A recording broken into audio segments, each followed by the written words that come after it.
എല്ലാവർക്കും നമസ്കാരം. Welcome back to നിയാൻസ്.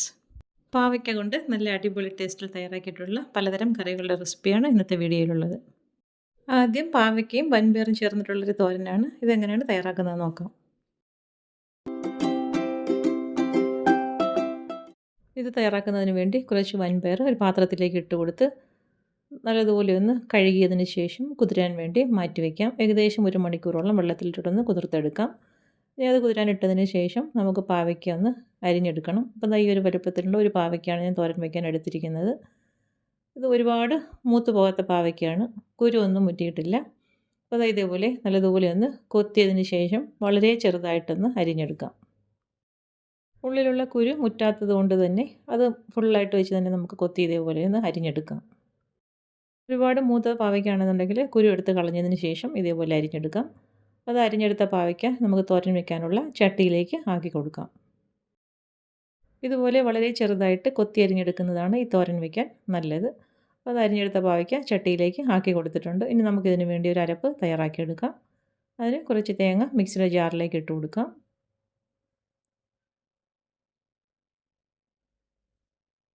അതിനുശേഷം അതിലേക്ക് ഒരു ഉണ്ടമുളകാണ് ചേർത്ത് കൊടുക്കുന്നത്. എരിവിനാവശ്യമുള്ള മുളക് ഏത് വേണമെങ്കിലും ചേർത്ത് കൊടുക്കാം. പിന്നെ ഒരു 3-4 ചെറിയ ഉള്ളിയും അതേപോലെ തന്നെ ഒരു 3-4 വെളുത്തുള്ളിയും കൂടെ ചേർത്ത് കൊടുത്തൊന്ന് ചതച്ചെടുക്കാം. ഈ ഒരു രീതിയിൽ ചതച്ചെടുത്തിട്ടുണ്ട്. ഇനി കുതിരാൻ വെച്ചിരുന്ന പയർ കുക്കറിലേക്ക് ഇട്ട് കൊടുത്ത് വേവിച്ചെടുക്കാം. കുക്കറിലേക്ക് ഇട്ട് കൊടുത്ത പയർ നന്നായിട്ട് വെന്ത് വന്നിട്ടുണ്ട്. പ്രഷറൊക്കെ പോയതിന് ശേഷം കുക്കർ തുറന്ന് നോക്കാം. അപ്പോൾ പയർ നല്ലതുപോലെ വെന്ത് കിട്ടിയിട്ടുണ്ട്. ഇനി ഇത് പാവയ്ക്കയിലേക്ക് ഇട്ട് കൊടുക്കാം. പാവയ്ക്കയുടെ പുറത്തേക്ക് പയറിട്ട് കൊടുത്തതിന് ശേഷം അതിലേക്ക് നമ്മൾ ചതച്ച് വെച്ചിരുന്ന അരപ്പും കൂടി ചേർത്ത് കൊടുക്കാം. അരപ്പും ചേർത്ത് കൊടുത്തതിന് ശേഷം ഒന്ന് നിരത്തി കൊടുക്കാം. ഇനി ഇതിലേക്ക് ആവശ്യത്തിനുള്ള ഉപ്പും കൂടി ചേർത്ത് കൊടുക്കണം. മിക്സിയുടെ ജാറിലേക്ക് ലേശം വെള്ളമൊഴിച്ച് അതും കൂടി അതിലേക്ക് ഒഴിച്ചു കൊടുക്കാം. ഇനി ഉപ്പും കൂടി ചേർത്ത് കൊടുത്തതിന് ശേഷം ചട്ടി മൂടി വെച്ച് അടുപ്പിലേക്ക് വെച്ച് കൊടുത്ത് വേവിച്ചെടുക്കാം. പാവയ്ക്കൊക്കെ പെട്ടെന്ന് വെന്ത് കിട്ടുന്നത് തന്നെ, അതുകൊണ്ട് വളരെ പെട്ടെന്ന് നമുക്ക് തോരൻ തയ്യാറാക്കി എടുക്കാൻ പറ്റും. അപ്പോൾ നല്ലതുപോലെ ഒന്ന് ഇളക്കി കൊടുക്കാം. അപ്പം ചേർത്ത് കൊടുത്ത വെള്ളമൊക്കെ ഒന്ന് വറ്റി വന്നിട്ടുണ്ട്. ചെറിയൊരു നനവ് പോലെയുണ്ട്. അപ്പോൾ നന്നായിട്ടൊന്ന് ചിക്കി തോർത്തിയെടുക്കണം. അപ്പോൾ ഇതിലേക്ക് നമ്മൾ മുളക് ചേർത്ത് കൊടുക്കുമ്പോൾ ഉണ്ടമുളകാണെങ്കിൽ നല്ലൊരു മണവും കൂടി കിട്ടും തോരന്. അത് ചട്ടി അടുപ്പിൽ നിന്ന് മാറ്റിയതിന് ശേഷം അതിലേക്കൊന്ന് താളിച്ചൊഴിക്കാം. അപ്പം പാൻ അടുപ്പിൽ വെച്ച് കൊടുത്ത് വെളിച്ചെണ്ണ ഒഴിച്ച് കൊടുക്കാം. വെളിച്ചെണ്ണ ചൂടായിരുമ്പോൾ കടുകും ചുവന്നുള്ളി വറ്റൽമുളകും കൂടി ഒന്ന് മൂപ്പിച്ചെടുക്കാം. അത് മൂത്ത് വരുന്ന സമയത്ത് കറിവേപ്പിലയും കൂടി ഇട്ട് കൊടുക്കാം. കറിവേപ്പില ഇട്ട് കൊടുത്ത് നന്നായിട്ടൊന്ന് മൂപ്പിച്ചതിന് ശേഷം തോരനിലേക്ക് ഒഴിച്ചു കൊടുക്കാം. അപ്പോൾ താളിച്ചത് ഒഴിച്ചു കൊടുത്തതിന് ശേഷം നന്നായിട്ട് ഇതിനെ ഒന്ന് ഇളക്കി കൊടുക്കാം. നല്ല സൂപ്പർ ടേസ്റ്റിലുള്ള പാവയ്ക്ക പയർ തോരൻ റെഡിയായി കഴിഞ്ഞു. ഈ ഒരു രീതിയിൽ പാവയ്ക്കയും പയറും കൂടെയൊക്കെ തയ്യാറാക്കി നോക്കും. പാവയ്ക്കയുടെ അധികം കയ്പ്പ് വരികയില്ല. നല്ല ടേസ്റ്റുള്ളൊരു തോരനുമാണ്. അപ്പോൾ ഇതേപോലെ ചെയ്തിട്ടില്ല എന്നുണ്ടെങ്കിൽ പാവയ്ക്കയും പയറും കൂടി ഈ ഒരു രീതിയിൽ തയ്യാറാക്കി നോക്കൂ. ചോറിൻ്റെ കൂടെയോ കഞ്ഞിയുടെ കൂടെയൊക്കെ കഴിക്കാൻ പറ്റിയൊരു തോരനാണ്. അപ്പോൾ ഈ ഒരു രീതിയിൽ തീർച്ചയായിട്ടും ട്രൈ ചെയ്ത് നോക്കിക്കോളൂ. പാവയ്ക്ക മാത്രം കഴിക്കാൻ ഇഷ്ടമില്ലാത്തവർക്ക് ഈ ഒരു രീതിയിലൊക്കെ ട്രൈ ചെയ്ത് നോക്കാം. താളിച്ചതും കൂടി ചേർത്ത് തോരൻ ഇളക്കിയെടുക്കുമ്പോൾ നല്ലൊരു മണവുമാണ്, നല്ല ടേസ്റ്റുമാണ്. അപ്പോൾ ഈ ഒരു രീതിയിൽ തയ്യാറാക്കി നോക്കൂ. അടുത്തത് പാവയ്ക്കയും ചക്കക്കുരുവും ചേർത്ത് തയ്യാറാക്കിയിട്ടുള്ള തീയലാണ്. അപ്പോൾ ഇതെങ്ങനെയാണ് ചെയ്യുന്നത് നോക്കാം. തയ്യാറാക്കുന്നതിന് വേണ്ടി ഒരു പാവയ്ക്കാണ് ഞാൻ എടുത്തിരിക്കുന്നത്. അപ്പോൾ അത് ഒന്ന് കട്ട് ചെയ്തെടുക്കാം. പിന്നെ ഒരു 10-12 ചെറിയ ഉള്ളി തൊലി കളഞ്ഞ് കട്ട് ചെയ്തെടുത്തിട്ടുണ്ട്. അതേപോലെ തന്നെ ഒരു 10 ചക്കക്കുരുവും ഇതേപോലെ അരിഞ്ഞെടുത്തിട്ടുണ്ട്. പാവയ്ക്ക മെഴുക്ക് പുരട്ടാനൊക്കെ അരിയുന്ന ആ ഒരു വലുപ്പത്തിലാണ് അരിഞ്ഞെടുത്തിരിക്കുന്നത്. ഇനി കറി വയ്ക്കാൻ ചട്ടി അടുപ്പത്ത് വെച്ച് കൊടുക്കാം. അതിലേക്ക് എണ്ണ ഒഴിച്ച് ചൂടാകുമ്പോൾ കടുകും വറ്റൽമുളകും കറിവേപ്പിലയും കൂടി ഇട്ടൊന്ന് മൂപ്പിച്ചെടുക്കാം. അത് മൂത്ത് വരുമ്പോൾ അതിലേക്ക് അരിഞ്ഞു വെച്ചിരിക്കുന്ന ചെറിയ ഉള്ളി ഇട്ട് കൊടുത്തൊന്ന് വഴറ്റിയെടുക്കാം. ചെറിയ ഉള്ളി ഇട്ട് കൊടുത്ത് ഏകദേശം 1 മിനിറ്റോളം ഒന്ന് വഴറ്റിയെടുക്കാം. പിന്നീട് അതിലേക്ക് അരിഞ്ഞു വെച്ചിരിക്കുന്ന പാവയ്ക്കയും ചക്കക്കുരുവും കൂടി ചേർത്ത് കൊടുക്കാം. പാവയ്ക്കയും ചക്കക്കുരു എണ്ണയിലേക്ക് ഇട്ട് കൊടുത്ത് നന്നായിട്ടൊന്ന് വഴറ്റിയെടുക്കാം. എന്നിട്ട് അതിലേക്ക് ആവശ്യത്തിനുള്ള ഉപ്പും കൂടി ചേർത്ത് കൊടുക്കാം. ഉപ്പും ചേർത്ത് കൊടുത്തതിന് ശേഷം വീണ്ടും നന്നായിട്ടൊന്ന് മിക്സ് ചെയ്ത് കൊടുക്കാം. പിന്നീട് ഫ്ലെയിം സിമ്മിലാക്കിയതിന് ശേഷം മൂടി വെച്ച് ഒരു 2 മിനിറ്റോളം ഒന്ന് ആവി കയറ്റിയെടുക്കാം. ഇപ്പോൾ കഷ്ണങ്ങളൊക്കെ നന്നായിട്ട് ആവി വന്നൊന്ന് വഴണ്ട് വന്നിട്ടുണ്ട്. ഇനി ഈ ഒരു സമയമാകുമ്പോഴേക്കും ഇതിലേക്ക് കുറച്ച് വെള്ളം കൂടി ഒഴിച്ചു കൊടുത്ത് നന്നായിട്ടൊന്ന് വേവിച്ചെടുക്കാം. വേകാൻ ആവശ്യമുള്ള വെള്ളം മാത്രം ഒഴിച്ചു കൊടുത്താൽ മതിയാകും. ആവശ്യത്തിന് വെള്ളം ഒഴിച്ചു കൊടുത്ത് നന്നായിട്ടൊന്ന് വീണ്ടും ഇളക്കി കൊടുത്ത് മൂടി വെച്ചൊന്ന് വേവിച്ചെടുക്കാം. അത് വേകുന്ന സമയം കൊണ്ട് നമുക്ക് അരപ്പ് തയ്യാറാക്കിയെടുക്കാം. അതിനുവേണ്ടി ഒരു മുറി തേങ്ങ ചിരകിയത് പാനിലേക്ക് ഇട്ട് കൊടുത്ത് നന്നായിട്ടൊന്ന് മൂപ്പിച്ചെടുക്കാം. തേങ്ങ നല്ലൊരു ഗോൾഡൻ ബ്രൗൺ നിറമാകുന്നത് വരെ ഇതിനെ ഒന്ന് ഇളക്കി കൊടുക്കാം. ഇപ്പോൾ അത് തേങ്ങ നന്നായിട്ട് മൂത്ത് വന്നിട്ടുണ്ട്. ഈ സമയമാകുമ്പോൾ ഇതിലേക്ക് 1 ടേബിൾ സ്പൂൺ മുളക് പൊടി ചേർത്ത് കൊടുക്കാം. 1 ടേബിൾ സ്പൂൺ മല്ലിപ്പൊടി ചേർത്ത് കൊടുക്കാം. 1/4 ടീസ്പൂൺ മഞ്ഞൾപ്പൊടിയും ചേർത്ത് കൊടുത്ത് ഫ്ലെയിം സിമ്മിലാക്കിയതിന് ശേഷം നന്നായി ഒന്ന് മൂപ്പിച്ചെടുക്കാം. ഫ്ലെയിം സിമ്മിലാക്കി മസാലയൊക്കെ ഇട്ട് കൊടുത്ത് നന്നായിട്ടൊന്ന് മൂപ്പിച്ചെടുക്കാം. അപ്പോഴാണ് കറിക്ക് നല്ല കളർ കിട്ടുന്നത്. ഇനി ആ തേങ്ങ തണുക്കാൻ വേണ്ടി മാറ്റി വയ്ക്കാം. ഇത് ഏകദേശം ഒരു വലിയ നെല്ലിക്ക വലുപ്പത്തിലുള്ള പുളിയാണ്. അത് വെള്ളത്തിലേക്ക് ഇട്ട് കൊടുത്ത് നല്ലതുപോലെ ഒന്ന് കുതിർത്തിയെടുക്കാം. കറിക്ക് അത്യാവശ്യം കുറച്ച് പുളി വേണം, എന്നാലേ പാവയ്ക്കയുടെ കയ്പ്പ് അറിയാതിരിക്കുകയുള്ളൂ. ഇപ്പോൾ വേകാൻ വെച്ചിരുന്ന കഷ്ണങ്ങളൊക്കെ ഒരു 1/4 ഭാഗത്തോളം വേഗമായി കിട്ടിയിട്ടുണ്ട്. ഈ സമയം നമുക്ക് ആ പുളി പിഴിഞ്ഞ് അതിൻ്റെ വെള്ളവും കൂടി ഇതിലേക്ക് ഒഴിച്ചു കൊടുക്കാം. പുളിവെള്ളം ഇപ്പോൾ ഒഴിച്ചു കൊടുക്കുന്നത് കൊണ്ട് കഷ്ണത്തിലേക്ക് നന്നായിട്ട് പുളി പിടിക്കുകയും ചെയ്യും. അപ്പം കയ്പ്പ് അറിയുകയില്ല. പുളി ഒഴിച്ചു കൊടുത്ത് നന്നായി ഒന്ന് ഇളക്കി കൊടുത്തതിന് ശേഷം വീണ്ടും മൂടി വെച്ച് വേവിച്ചെടുക്കാം. ഇതാ നമ്മൾ തണുക്കാൻ വെച്ചിരുന്ന തേങ്ങ വറുത്തത് നന്നായിട്ട് തണുത്ത് കിട്ടിയിട്ടുണ്ട്. ഇത് ഇനി മിക്സിയുടെ ജാറിലേക്ക് ഇട്ട് കൊടുത്ത് കുറച്ച് വെള്ളവും കൂടി ഒഴിച്ചു കൊടുത്തൊന്ന് നന്നായിട്ട് അരച്ചെടുക്കാം. ഇത് നന്നായിട്ട് ഒട്ടും തരിയില്ലാതെ ഒന്ന് അരച്ചെടുക്കാം. ഇപ്പോൾ നമ്മൾ പുളിവെള്ളം ഒഴിച്ചു കൊടുത്ത് വെച്ചിരുന്ന കഷ്ണങ്ങളൊക്കെ നന്നായിട്ട് വെന്ത് വന്നിട്ടുണ്ട്. അപ്പോൾ ഈ ഒരു സമയം ആകുമ്പോഴേക്കും ഇനി നന്നായിട്ടൊന്ന് മിക്സ് ചെയ്ത് കൊടുത്തതിന് ശേഷം അരച്ച് വെച്ചിരിക്കുന്ന അരപ്പ് ഇതിലേക്ക് ഒഴിച്ചു കൊടുക്കാം. കറിക്ക് ഒരുപാട് വെള്ളം ഒഴിച്ച് ലൂസാക്കേണ്ട ആവശ്യമില്ല. അപ്പം കുറച്ച് വെള്ളം കൂടി ഇതിലേക്ക് ചേർത്ത് കൊടുത്താൽ മതിയാകും. നമുക്ക് ആവശ്യത്തിനുള്ള വെള്ളവും കൂടി ചേർത്ത് കൊടുത്ത് വീണ്ടും നല്ലതുപോലെ ഒന്ന് മിക്സ് ചെയ്ത് കൊടുക്കാം. വെള്ളം ചേർത്ത് കൊടുത്ത് നന്നായിട്ടൊന്ന് ഇളക്കി കൊടുത്തതിന് ശേഷം കറിക്ക് ആവശ്യമുള്ള ഉപ്പും കൂടി ചേർത്ത് കൊടുക്കാം. ഉപ്പും ചേർത്ത് കൊടുത്തതിന് ശേഷം വീണ്ടും നന്നായി ഒന്ന് ഇളക്കി കൊടുക്കാം. ഇളക്കി കൊടുത്തതിന് ശേഷം മൂടി വെച്ചൊന്ന് നന്നായിട്ടൊന്ന് വേവിച്ചെടുക്കാം. ഇപ്പോൾ കറി നന്നായി തിളച്ച് കഷ്ണങ്ങളൊക്കെ വെന്ത് വന്നിട്ടുണ്ട്. ഈ ഒരു സമയമാകുമ്പോഴേക്കും കുറച്ച് പച്ച വെളിച്ചെണ്ണയും കൂടി ഇതിലേക്ക് ഒഴിച്ചു കൊടുത്ത് വീണ്ടും മൂടി വെച്ച് ഫ്ലെയിം സിമ്മിലാക്കി കൊടുക്കാം. ഫ്ലെയിം സിമ്മിലാക്കി കൊടുത്ത് 2 മിനിറ്റോളം ഇട്ടേക്കാം. അപ്പോൾ നന്നായിട്ട് എണ്ണയൊക്കെ തെളിഞ്ഞു വരും. അപ്പോൾ ഇത്രയേ ഉള്ളൂ. പാവയ്ക്കയും ചക്കക്കുരുവും കൊണ്ട് ഈ ഒരു രീതിയിൽ നിങ്ങളും തയ്യാറാക്കി നോക്കും. സൂപ്പർ ടേസ്റ്റാണ്. ഒട്ടും കയ്പില്ലാത്ത നല്ല സൂപ്പർ ടേസ്റ്റിലുള്ള ഒരു കറിയാണ്. അപ്പോൾ ഈ ഒരു രീതിയിലൊന്ന് ട്രൈ ചെയ്ത് നോക്കൂ. അടുത്തത് ഒട്ടും കയ്പില്ലാതെ പാവയ്ക്കയും മുട്ടയും കൂടി ചേർത്തുള്ള തോരനാണ്. എങ്ങനെയാണ് ചെയ്യുന്നതെന്ന് നോക്കാം. ഇത് തയ്യാറാക്കുന്നതിന് വേണ്ടി ഒരു പാവയ്ക്ക വളരെ ചെറുതായിട്ട് കട്ട് ചെയ്തെടുത്തിട്ടുണ്ട്.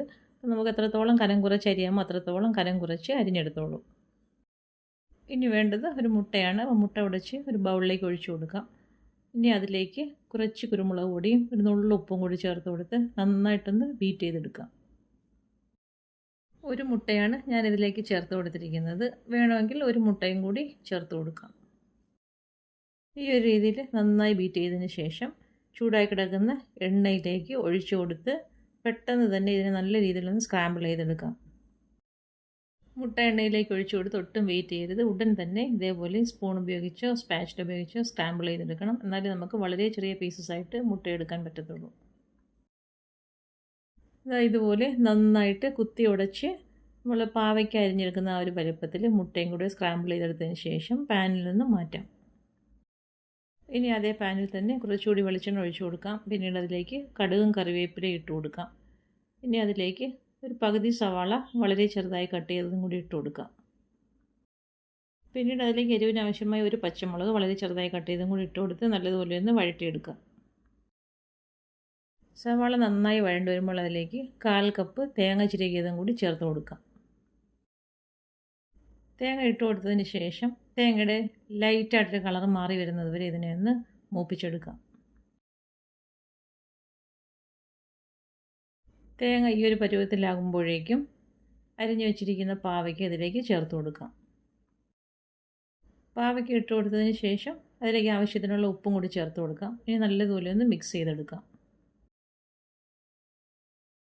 പാവയ്ക്ക ഇട്ട് കൊടുത്ത് നന്നായി മിക്സ് ചെയ്തതിന് ശേഷം കുറച്ച് വെള്ളം ഒന്ന് കുടഞ്ഞു കൊടുക്കാം. പാവയ്ക്ക് വേകാൻ വേണ്ടിയുള്ള വെള്ളം മാത്രമാണ് ഇതിലേക്ക് ചേർത്ത് കൊടുക്കുന്നത്. കുറച്ച് വെള്ളം മതിയാകും. വെള്ളം ചേർത്ത് കൊടുത്ത് നല്ലതുപോലെ ഇതിനെ ഒന്ന് ഈ ഒരു രീതിയിൽ ഒതുക്കി വയ്ക്കാം. നന്നായിട്ട് ഈ ഒരു രീതിയിൽ ഒതുക്കി വെച്ചതിന് ശേഷം മൂടി വെച്ച് ഫ്ലെയിം സിമ്മിലാക്കി കൊടുക്കാം.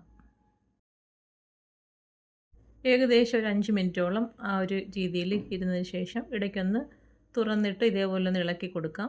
വീണ്ടും ആ ഒരു രീതിയിൽ തന്നെ നമുക്കിതിനെ മൂടി വയ്ക്കാം. ഈ ഒരു രീതിയിൽ ഒതുക്കി വെച്ചതിന് ശേഷം വീണ്ടും ഒരു 5 മിനിറ്റും കൂടി വെയിറ്റ് ചെയ്യാം. ഇപ്പോൾ അത് 5 മിനിറ്റ് കഴിഞ്ഞു. പാവയ്ക്ക നന്നായിട്ട് വെന്ത് വെള്ളമൊക്കെ വറ്റി വന്നിട്ടുണ്ട്. ഇനി ഇത് നന്നായിട്ട് ഹൈ ഫ്ലെയിമിലിട്ട് കുറച്ച് നേരം ഒന്ന് ഇളക്കി നല്ലൊരു കളറാക്കി എടുക്കണം. പാവയ്ക്ക വെന്ത് കളറൊക്കെ മാറി ഈ ഒരു പരുവാകുമ്പോഴേക്കും നമ്മൾ നേരത്തെ തയ്യാറാക്കി വെച്ചിരിക്കുന്ന മുട്ട ഇതിലേക്ക് ചേർത്ത് കൊടുക്കാം. മുട്ട ചേർത്ത് കൊടുത്ത് ഹൈ ഫ്ലെയിമിൽ തന്നെ ഇതിനെ നന്നായിട്ടൊന്ന് പരുവാക്കിയെടുക്കാം.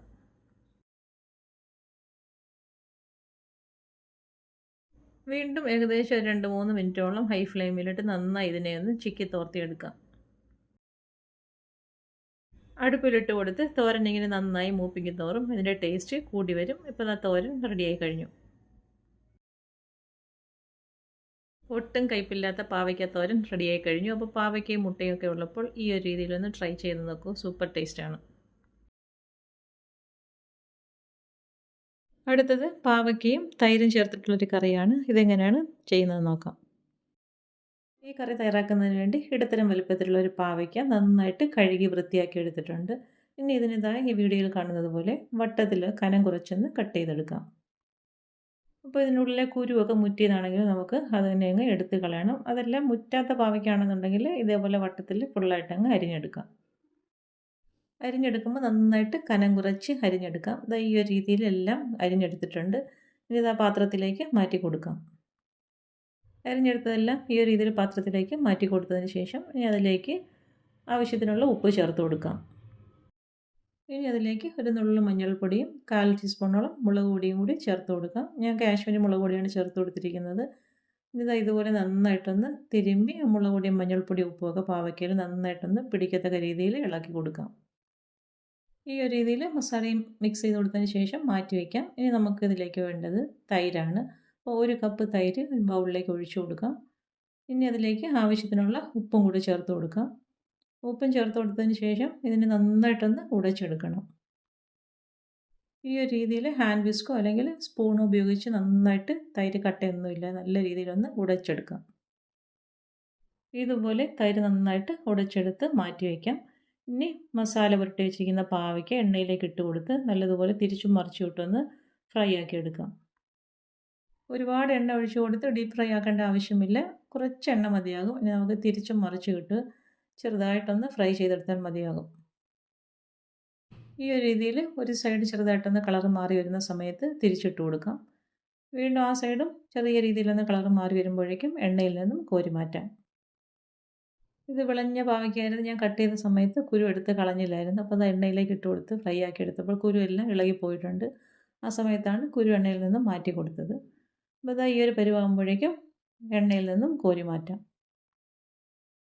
ഇതാ ഇത് കണ്ടില്ലേ, ഒരുപാടങ്ങ് ഫ്രൈ ആയി കളർ മാറി വന്നിട്ടില്ല. ലൈറ്റായിട്ടൊന്ന് ഫ്രൈ ആയിട്ടേ ഉള്ളൂ. ഇനി ബാക്കിയുള്ളതും ഈ ഒരു രീതിയിൽ എണ്ണയിലേക്ക് ഇട്ട് കൊടുത്ത് തിരിച്ചും മറിച്ചും ഇട്ട് കൊടുത്തതിന് ശേഷം വറുത്തെടുക്കാം.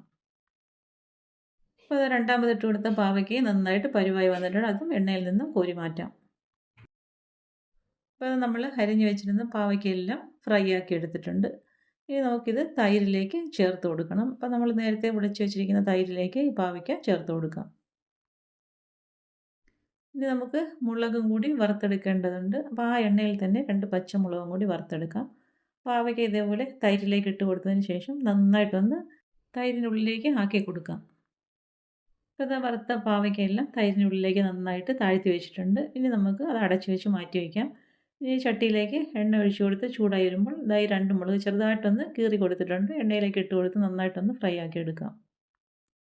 മുളക് ഇട്ട് കൊടുക്കുമ്പോൾ ഫ്ലെയിം നന്നായിട്ട് സിമ്മിലാക്കിയതിന് ശേഷം വറുത്ത് കോരിയെടുക്കണം. അല്ലെങ്കിൽ മുളക് ചിലപ്പോൾ പൊട്ടിത്തെറിക്കും. ഇതാ ഈ ഒരു കളറിൽ ഫ്രൈ ആയി വരുമ്പോൾ എണ്ണയിൽ നിന്ന് കോരി മാറ്റാം. ഇനി ഇതാ വറുത്തെടുത്ത മുളകും കൂടി നമുക്ക് തൈരിലേക്ക് ആക്കി കൊടുക്കാം. ഇനി അതിനുള്ളിലേക്ക് ഇങ്ങനെ ഒന്ന് താഴ്ത്തി വെച്ച് കൊടുക്കാം.